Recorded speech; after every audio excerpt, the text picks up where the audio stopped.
اجتماعی زندگی کے اندر ایک چیز انتہائی اہم اور ضروری ہے کہ ان کے آپس میں تنازعات اور جھگڑے اور لڑائیاں یہ نہیں ہونی چاہیے۔ تنازعات اور جھگڑے اور لڑائیاں یہ مسلمانوں کی قوت کو کمزور کر دیتے ہیں۔ وَلَا تَنَازَعُوا فَتَفْشَلُوا وَتَذْهَبَ رِيحُكُمْ، اللہ نے فرمایا آپس کے اندر جھگڑو مت۔ اگر آپس کے اندر تمہاری لڑائیاں شروع ہو جائیں تو نتیجہ نکلے گا تم کمزور ہو جاؤ گے اور تمہاری ہوا اکھڑ جائے گی، مخالفین کے دلوں سے تمہارا رعب اور دبدبہ ختم ہو جائے گا۔ تو جھگڑا، افتراق، انتشار یہ اسلامی معاشرہ کے اندر بری بات ہے۔ حضرت موسیٰ علیہ السلام کوہ طور پہ 40 دنوں کے لیے گئے۔ وہاں پر اللہ رب العزت نے حضرت موسیٰ علیہ السلام کو بتلایا کہ پیچھے آپ کی قوم راستے سے بھٹک گئی ہے اور انہوں نے سونے کا ایک بچڑا بنا کے اس کے سامنے وہ سجدہ کرنے لگ گئے۔ تو موسیٰ علیہ السلام اپنی قوم میں اپنے بھائی حضرت ہارون کو چھوڑ کے آئے تھے۔ واپس آئے، قرآن نے وہ ساری باتیں ذکر کی کہ موسیٰ علیہ السلام واپس آئے تو آ کر اپنے بھائی کے ساتھ ناراضگی کا اظہار کیا، بلکہ قرآن مجید کے اندر یہ بھی آتا ہے کہ حضرت موسیٰ علیہ السلام نے اپنے بھائی کو سر اور داڑھی کے بالوں سے پکڑ کے ایسے کھینچا اپنی طرف، تو انہوں نے کہا لا تأخذ بلحیتی ولا برأسی، اے میرے بھائی میرے داڑھی اور سر کے بالوں کو نہ پکڑیے، انی خشیت ان تقول فرقت بین بنی اسرائیل ولم ترقب قولی، میں نے ان کو سمجھایا لیکن میں اگر کوئی اور قدم اٹھاتا، کوئی سختی کی راہ اپناتا تو مجھے ڈر تھا کہ اس قوم کے اندر فتنہ فساد پھیل جائے گا، انتشار اور افتراق ہو جائے گا، اور آپ مجھے یہ سمجھا کر گئے تھے کہ ہر حال میں قوم کو متحد رکھنا ہے، اس کے اندر اختلافات اور انتشار اور افتراق نہیں ہونے دینا، تو آپ مجھے آ کر کہتے وَلَمْ تَرْقُبْ قَوْلِي، تمہیں میری بات کی کوئی پرواہ نہیں تھی، تو اس وجہ سے میں نے کوئی انتہائی قدم نہیں اٹھایا۔ تو اتفاق اور اتحاد کے ساتھ اور مل کے رہنا یہ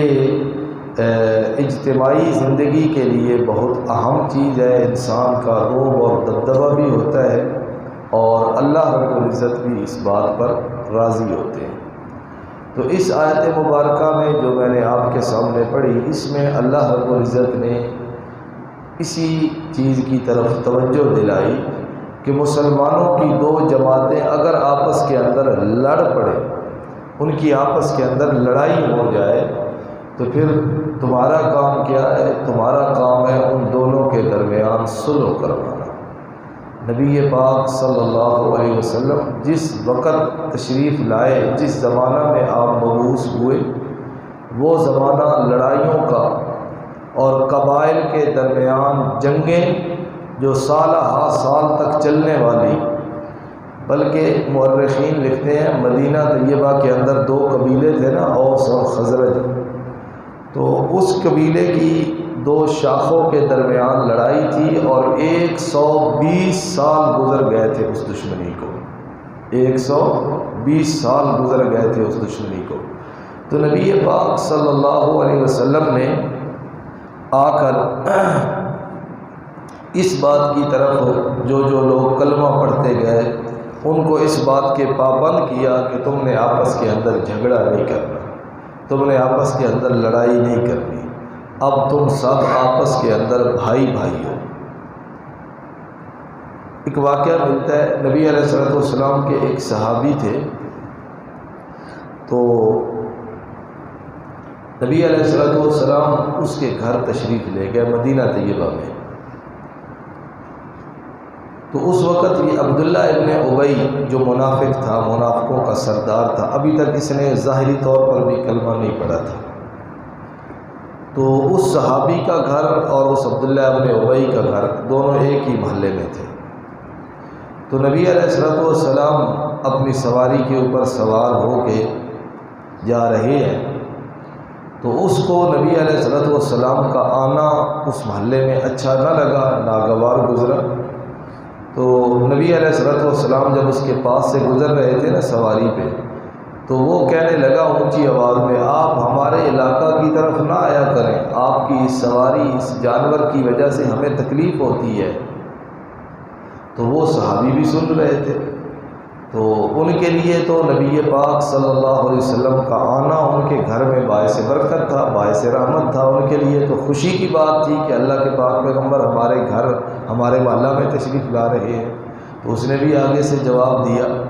نتیجہ یہ نکلا اس نے بھی باتیں کی، اس نے بھی کی، آپس کے اندر لڑائی جھگڑا، حتیٰ کہ لاٹھیاں وغیرہ اٹھا کے نبی علیہ السلام فوراً اترے، اور نبی علیہ السلام نے فرمایا میری وجہ سے تم آپس کے اندر لڑو اور جھگڑو مت، میں محمد رسول اللہ لڑانے کے لیے نہیں آیا، میں تو لڑنے والوں کو ملانے کے لیے آیا۔ تو قرآن مجید میں اللہ رب العزت نے اسی بات کی طرف اس کو حکم دیا کہ اگر مومنوں کی دو جماعتیں آپس کے اندر لڑ پڑیں، قتال ہو جائے، لڑائی ہو جائے، تو فَأَصْلِحُوا بَيْنَهُمَا، ان کے درمیان صلح کرواؤ۔ ایک صحابی تھے، ان کی بیوی ان سے اجازت مانگتی تھی، مجھے اجازت دو، میں نے اپنے میکے میں جانا ہے، والدین کو ملنا ہے، تو اس نے کہا نہیں جانا تم۔ بیوی بار بار اصرار کرتی تھی، ایک دو دن کے بعد وہ خاوند کہتا میں نے نہیں جانے دینا۔ تو بیوی کا جب اصرار بڑھا، اس نے کہا میں چلی جاؤں گی، تو مجھے اجازت نہیں دے رہا، میں چلی جاؤں گی۔ اس کو ڈر ہوا کہ کہیں یہ چلی نہ جائے، تو اس نے اس کو کمرے کے اندر بند کر دیا، کمرے کے اندر بند کر کے باہر سے کنڈی لگا دی۔ اب اللہ کی شان، اس نے کسی طریقہ سے پیغام اپنے گھر والوں تک پہنچا دیا، کسی طریقہ سے، کہ میرے خاوند نے مجھے گھر کے اندر قید کر کے رکھا ہوا ہے۔ نبی اس کے گھر والے آ گئے، ادھر سے وہ آ گئے، ادھر سے یہ، آپس کے اندر لڑائی کی نوبت آئی۔ نبی علیہ السلام کو پتہ چلا، نبی علیہ السلام تشریف لائے، آپ نے سمجھایا کہ میاں بیوی کا تعلق یہ لڑائی جھگڑے اور تنازعات کا تعلق نہیں ہے، میاں بیوی کا تعلق پیار، محبت اور ایک دوسرے کی سننے اور ماننے والا تعلق ہے۔ تو نبی پاک صلی اللہ علیہ وسلم کا مزاج یہ تھا کہ آپ ہر وقت صلح کی راہ کو اپناتے تھے۔ قرآن مجید کا بھی حکم ہے وَالصُّلْحُ خَيْرٌ، اور صلح بہتر ہے۔ فَإِن بَغَتْ إِحْدَاهُمَا عَلَى الْأُخْرَى فَقَاتِلُوا الَّتِي تَبْغِي حَتَّى تَفِيءَ إِلَىٰ أَمْرِ اللَّهِ، دو جماعتیں ہیں آپس کے اندر لڑ رہی ہیں، ایک زیادتی کر رہا ہے، دوسرے کے اوپر زیادتی ہو رہی ہے، تو اب چاہیے کہ جو زیادتی کرنے والے ہیں ان کے اوپر وہ کسی طریقہ سے اپنا زور لگائیں، جس طریقہ سے بھی ہو سکے ان کو اس راہ سے چھوڑنے پر آمادہ کریں اور ان کو صلح کی راہ کے اوپر لے کے آئیں۔ حتیٰ تفیء الی امر اللہ، ان کے اوپر اتنا زور لگائیں جس طرح بھی ہو سکے، ان کے اوپر اتنی سختی کریں کہ وہ اللہ کے حکم کی طرف لوٹ آئیں۔ جب آ جائیں تو پھر ان کی آپس کے اندر صلح کروا لو، یہ کام بہتر ہے۔ اور صلح جو کروانی ہے تو عدل کے ساتھ اور انصاف کے ساتھ کروانی ہے، وہاں پر کسی کی روح رعایت نہیں کرنی، وہاں پر انصاف کا دامن ہاتھ سے نہیں چھوٹنا پائے، بلکہ عدل و انصاف کا دامن ہاتھ سے نہ چھوٹنے پائے، ظلم اور زیادتی نہ ہو کسی فریق کے اوپر۔ صلح کروانے والا بندہ وہ دونوں کی باتیں سن کر پھر اس کے مطابق وہ اپنا فیصلہ کرے۔ ان اللہ یحب المقسطین، اللہ انصاف کرنے والوں کو پسند فرماتے ہیں۔ حدیث میں آتا ہے نبی علیہ السلام نے فرمایا من جعل قاضیا فقد ذبح بغیر سکین، جو انصاف کرنے والا اور صلح کروانے والا اور جو جج ہوتا ہے اس کی مثال ایسے ہے گویا کہ اس کو بغیر چھری کے ذبح کیا جا رہا ہے۔ کیونکہ اس نے کسی کی رعایت نہیں کرنی ہوتی، اس نے انصاف کے مطابق فیصلہ کرنا ہوتا ہے۔ قرآن مجید کے اندر اللہ رب العزت نے بارہا کئی مقامات پر اس چیز کا ذکر کیا ہے کہ انصاف کا دامن کسی حالت کے اندر تم نے نہیں چھوڑنا۔ آگے فرمایا انما المؤمنون اخوۃ، مومن بھی آپس میں بھائی بھائی ہیں، تو یہ بھی آپس میں جھگڑے تو فاصلحوا بین اخویکم، بھائیوں کا جھگڑا اچھا نہیں ہوتا، بھائیوں کے درمیان صلح اور اتفاق اچھا ہوتا ہے۔ واتقوا اللہ، اللہ سے ڈرتے رہو، لعلکم ترحمون، تاکہ تمہارے اوپر رحم کیا جائے۔ اب اس آیت مبارکہ کے ضمن میں ایک بات بڑی اہم ہے جو سمجھنے والی ہے اور یاد رکھنے والی بات ہے۔ نبی پاک صلی اللہ علیہ وسلم کی وفات کے بعد صحابہ کرام کے مختلف مسائل میں آپس کے اندر اختلافات ہوئے۔ ان اختلافات میں سے مشہور اختلاف وہ حضرت علی رضی اللہ تعالی عنہ اور ان کے بالمقابل حضرت امیر معاویہ اور حضرت عائشہ صدیقہ رضی اللہ تعالی عنہم کا اختلاف بڑا مشہور ہے۔ صرف اختلاف نہیں ہوا، بات لڑائی تک آئی، بات جنگوں تک آئی، دونوں طرف سے مسلمان شہید بھی ہوئے اور مشہور دو لڑائیاں لڑی گئیں، ایک کو جنگ جمل اور دوسری کو جنگ صفین کہا جاتا ہے۔ تو یہ ایک بہت بڑا اختلاف جو صحابہ کرام کے درمیان ہوا نبی پاک صلی اللہ علیہ وسلم کے بعد، تو اس کے بارے میں ہمیں کیا نظریہ رکھنا چاہیے، ہماری سوچ کیا ہونی چاہیے۔ پہلی بات یہ سمجھیں کہ صحابہ کرام کے آپس کے اندر جو اختلافات، جو جھگڑے، جو لڑائیاں ہوئی ہیں، ان کے بارے میں کتابوں کے اندر ایک لفظ لکھا ہوا ہے مشاجرات صحابہ۔ کیا لفظ لکھا ہوا ہے؟ مشاجرات صحابہ۔ حالانکہ ہونا چاہیے تھا صحابہ کرام کی باہم جنگیں، لیکن وہاں پر لفظ لکھا گیا مشاجرات۔ مشاجرات کا معنی کیا ہے کہ جس طرح درخت ہے نا، اور درخت کی ٹہنیاں اور طوفان آئے، تیز ہوا چلے، تو وہ ٹہنیاں بامر مجبوری آپس میں ایک دوسرے سے ٹکرا جاتی ہیں، تو اس کو عربی میں کہتے ہیں مشاجرہ، درختوں کی ٹہنیوں کا آپس کے اندر ٹکرانا۔ اب وہ ٹہنیاں ہوتی ایک ہی درخت کی ہیں، تو صحابہ کرام کی ان لڑائیوں کو مشاجرات کا نام دیا گیا کہ ان کا تنا ایک تھا، وہ آپس کے اندر ایک تھے، وہ آپس کے اندر بھائی بھائی تھے، ان کی کوئی لڑائی اور جھگڑا، خواہشات، نفسانی خواہشات، دنیا داری، دنیا کی کوئی چیز یا اقتدار کا لالچ نہیں تھا، دونوں محض اللہ کی رضائی، اللہ کے رضا کے لیے اور اللہ کی خوشنودی کے لیے دونوں جماعتیں حق کی طالب تھی اور حق پر چلنے والی تھی۔ دوسری بات، حضرت عبداللہ ابن مبارک رحمۃ اللہ علیہ ایک مشہور بزرگ وہ گزرے ہیں، ان سے کسی نے پوچھا، حضرت علی اور حضرت امیر معاویہ رضی اللہ تعالی عنہ کی جو باہم جنگیں ہوئیں اس کے بارے میں پوچھا کہ کیا؟ حضرت عبداللہ ابن مبارک نے بڑی پیاری بات ارشاد فرمائی، آپ نے کہا اللہ رب العزت نے ہماری تلواروں کو ان کے خونوں سے محفوظ رکھا کہ ہم اس زمانہ کے اندر نہیں تھے، اگر ہم اس زمانہ کے اندر ہوتے تو شاید ہم بھی کسی ایک طرف ہوتے تو یقیناً ہماری تلواروں سے دوسری جماعت کا خون بہہ جاتا۔ تو فرمایا اللہ نے ہماری تلواروں کو ان کے خونوں سے محفوظ رکھا، تو جب اللہ نے تلواروں کو محفوظ رکھا ہے تو ہمیں بھی چاہیے کہ ہم اپنی زبانوں کو بھی ان کے بارے میں کوئی غلط بات کہنے سے محفوظ رکھیں۔ وہ صحابہ آپس کے اندر بھائی بھائی تھے، لڑائیاں ہونے کے باوجود ان کا ایک دوسرے کے ساتھ پیار اور محبت کا رشتہ تھا۔ تیسری بات، حضرت علی رضی اللہ تعالی عنہ سے ایک آدمی نے سوال کیا کہ کہ امیر المومنین بتلائیے آپ نے ان کے خلاف لڑائی کی ہے، شامیوں کے خلاف، حضرت امیر معاویہ اور ان کے ساتھیوں کے خلاف جنگ کی ہے، کیا وہ مشرک ہیں؟ حضرت علی رضی اللہ تعالیٰ عنہ نے فرمایا نہیں، وہ تو شرک سے بھاگنے والے ہیں۔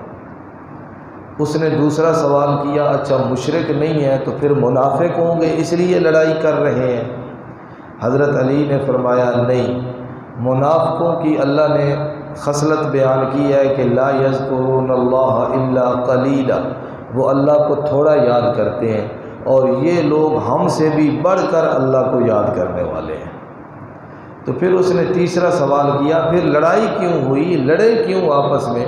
تو حضرت علی رضی اللہ تعالیٰ عنہ نے فرمایا ان کا اور ہمارا اختلاف محض حضرت عثمان رضی اللہ تعالیٰ عنہ کے خون کے بارے میں ہے، وہ ہمیں اس میں حصہ دار سمجھتے ہیں اور ہمارے ہاتھ اس بات سے بری ہے، وَنَحْنُ بَرَاءٌ، ہم اس بات سے بری ہیں، ہمارا حضرت عثمان کے خون اور شہادت کے ساتھ کوئی تعلق نہیں ہے۔ اختلاف کی بنیاد ہی یہی تھی کہ حضرت عثمان رضی اللہ تعالیٰ عنہ شہید ہو گئے، شہادت کے بعد حضرت امیر معاویہ جو شام کے گورنر تھے اس وقت، ان کا مطالبہ یہ تھا کہ میں بحیثیت وارث، چونکہ حضرت عثمان بھی بنو امیہ میں سے اور میں بھی بنو امیہ میں سے، تو میں ان کا وارث ہوں، تو اس اعتبار سے ان کا تقاضا یہ تھا کہ آپ پہلے حضرت عثمان کے قاتلوں کو پکڑیں، گرفتار کریں، ان کو سزا دیں، اس کے بعد میں آپ کی بیعت کرتا ہوں۔ اور حضرت علی رضی اللہ تعالیٰ عنہ چونکہ اس حالات کے اندر موجود تھے، ان کو پتہ تھا میں نے فیصلہ کیسے کرنا ہے، تو آپ کی رائے یہ تھی کہ پہلے مجھے حکومت کو مضبوط اور مستحکم کرنے دیجیے، مجھے پتہ ہے کن لوگوں نے یہ کام کیے ہیں، جیسے ہی مجھے مناسب موقع ملے گا میں ان تمام لوگوں کو گرفتار کر کے ان سے اس کا بدلہ لوں گا۔ بس یہ اختلاف تھا، ان کا تقاضا تھا پہلے بدلہ، پہلے قصاص، پھر بیعت، اور حضرت علی کہتے تھے نہیں، پہلے آپ میری بیعت کریں، میری حکومت مضبوط ہو جائے گی، اس کے بعد میں قصاص لے لوں گا، مجھے پتہ ہے۔ بس اسی بات پر ان کا آپس میں اختلاف ہوا جو جنگوں کی حالت تک پہنچا۔ حضرت علی رضی اللہ تعالیٰ عنہ کے الفاظ، ایک کتاب ہے نہج البلاغہ جس کے اندر حضرت علی رضی اللہ تعالیٰ عنہ کے ارشادات اور آپ کے خطبے موجود ہیں، اس کے اندر حضرت علی رضی اللہ تعالیٰ عنہ کا یہ ارشاد موجود ہے کہ حضرت امیر معاویہ اور ہمارا دین بھی ایک، قرآن بھی ایک، کلمہ بھی ایک، نہ دینداری میں وہ مجھ سے بڑھ کر ہیں اور نہ میں ان سے بڑھ کر ہوں، ہمارا اور ان کا اختلاف صرف خون عثمان پر ہے، باقی نہ میں ان کو کافر سمجھتا ہوں اور غیر مسلم سمجھتا ہوں، اور نہ ہی وہ مجھے کافر اور غیر مسلم سمجھتے ہیں۔ تو یہ ایک اجتہادی لڑائی تھی، ہر ایک کا اجتہاد اپنی اپنی جگہ پہ درست تھا۔ تو ہمارے لیے حکم یہ ہے کہ ہم اس معاملے میں اپنی زبان کو سنبھال کے استعمال کریں۔ ہمارے لیے حضرت علی بھی وہ بھی قابل احترام ہے، ہمارے لیے حضرت امیر معاویہ بھی قابل احترام ہے، ہمارے لیے حضرت عائشہ بھی قابل احترام ہے، کیونکہ جس کا رشتہ اور جس کی نسبت نبی پاک صلی اللہ علیہ وسلم کے ساتھ صحابیت والی ہو گئی ہے نا، ان کے کردار پہ انگلی اٹھانے کی ہمارے اندر جرأت اور طاقت نہیں ہے۔ اگر ان کے کردار پہ کسی نے انگلی اٹھائی تو انگلی اٹھانے والے آدمی کا ایمان ضائع ہو جائے گا۔ نبی علیہ السلام نے فرمایا اللہ اللہ فی اصحابی لا تتخذوہم غرضا من بعدی، میرے صحابہ کے بارے میں اللہ سے ڈرتے رہنا اور میرے بعد ان کو تنقید کا نشانہ نہ بنانا۔ باقی جھگڑا ہوا، لیکن جب حضرت علی رضی اللہ تعالیٰ عنہ شہید ہو گئے، آپ کی شہادت کے بعد حضرت علی کے بڑے بیٹے حضرت حسن رضی اللہ تعالیٰ عنہ مسلمانوں کے خلیفہ بنے، تو جیسے ہی انہوں نے ان سارے حالات کو دیکھا تو فوراً حضرت حسن رضی اللہ تعالیٰ عنہ نے حضرت امیر معاویہ کے ساتھ صلح کر دی۔ تو جو اختلاف تھا، جو جھگڑا تھا، تو حضرت علی کا جو وارث تھا جس کا نام حضرت حسن تھا، انہوں نے حضرت امیر معاویہ کے ساتھ صلح کر کے ان کے ہاتھ پہ بیعت کر کے قیامت تک صحابہ کے خلاف بولنے والوں کا منہ بند کر دیا کہ حضرت حسن نے حضرت امیر معاویہ کے ہاتھ پہ صلح کر کے بتلا دیا معاویہ میرا چچا بھی ہے اور معاویہ میں حسن اور حسین کا امام بھی ہے۔ ایک واقعہ آخری بات، ہم حضرت پڑھتے تھے، ہمارے استاد صاحب سنانے لگے کہ ایک دفعہ یہ محرم کے دنوں میں انتظامیہ وغیرہ والے میٹنگیں وغیرہ بلاتے ہیں، مختلف فرقوں کے اور مسالک کے لوگوں کو بلا کے جی آپس میں لڑائی جھگڑا یہ چیز نہیں ہونی چاہیے، تو کہتے ہیں میٹنگ تھی، تو میٹنگ کے اندر ہم بھی تھے اور بریلوی حضرات بھی تھے اور شیعہ حضرات بھی تھے۔ تو وہ جو شیعوں کا بیٹھا تھا نا عالم یا ذاکر یا جو ان کا نمائندہ تھا، تو اس نے کہا جی ہمارا ان کے ساتھ اور تو جھگڑا کوئی نہیں ہے، ہمارا ان کے ساتھ صرف یہی جھگڑا ہے کہ یہ حضرت حسین کو نہیں مانتے، نبی پاک کی آل ہے، حضرت حسین ہے، حضرت حسین کو نہیں مانتے۔ تو اساجی فرمانے لگے ہمارا مدرسہ، اس کا نام تھا مدرسہ حسینیہ، مدرسہ کا نام کیا تھا؟ مدرسہ حسینیہ۔ تو میں نے فوراً جواب دیا بھی تم کہتے ہو حسین کو نہیں مانتے، ہمارے تو مدرسے کا نام بھی مدرسہ حسینی ہے۔ تو وہ آگے سے کہنے لگا کہ یہ جو تم نے نام رکھا ہے نا مدرسہ حسینیہ، یہ تو تم نے اپنے استاد کے نام پہ نام رکھا ہے، تمہارے استاد کا نام تھا حسین علی، حسین علی۔ تو انہوں نے کہا حسین علی کا نام کیوں رکھا گیا؟ حضرت حسین کی نسبت سے رکھا گیا۔ بہرحال دوسری اس نے یہ بات کی۔ دوسرا ہمارا اختلاف یہ ہے کہ تم امیر معاویہ کی تعریفیں اور مدحیں اور ثنائیں کرتے ہو، امیر معاویہ نے تو امام علی کے ساتھ لڑائی کی تھی، جنگ کی تھی۔ تو حضرت صاحب نے جواب دیا کہ بھئی بات تمہاری درست ہے، حضرت امیر معاویہ نے حضرت علی سے لڑائی کی، جنگ کی، ہمیں بھی حضرت امیر معاویہ کے مخالفت کرنی چاہیے، ان کو غلط کہنا چاہیے کہ انہوں نے حضرت علی کے ساتھ لڑائی نہیں کرنی چاہیے تھی۔ لیکن جب ہم بعد میں دیکھتے ہیں کہ حضرت علی کا بیٹا، حقیقی بیٹا، وہ حضرت امیر معاویہ سے صلح کر لیتا ہے، تو پھر ہمیں لڑنے کی کیا ضرورت ہے؟ علی کا محب حضرت حسن ہے یا ہم ہیں؟ حضرت علی کے ساتھ زیادہ محبت اور عقیدت کا رشتہ ان کے بیٹوں کا ہے یا ہمارا ہے؟ نے کہا جی بیٹوں کا ہے۔ تو فرمایا جب بیٹا صلح کر رہا ہے تو تمہیں لڑنے اور جھگڑنے کی کوئی ضرورت نہیں ہے۔ تو جب حضرت حسن نے صلح کی، اور صلح کی جو ہے نا واقعہ، یہ کچھ سنیوں کی کتابوں کے اندر نہیں لکھا ہوا، یہ اہل تشیع کی کتابوں کے اندر لکھا ہوا ہے۔ ان کی ایک کتاب ہے رجال کشی، اس کے اندر یہ پورا واقعہ لکھا ہوا ہے کہ حضرت حسن نے کیسے صلح کی حضرت امیر معاویہ سے، اور اس کے اندر الفاظ ہیں کہ حضرت حسن نے کہا کہ حضرت امیر معاویہ کے بارے میں کہ امیر معاویہ میرا امام ہے۔ تو جس کو حضرت حسن اپنا امام کہہ رہے ہوں تو وہ ہمارا بھی کیا ہے؟ امام ہے۔ اللہ پاک عمل کی توفیق۔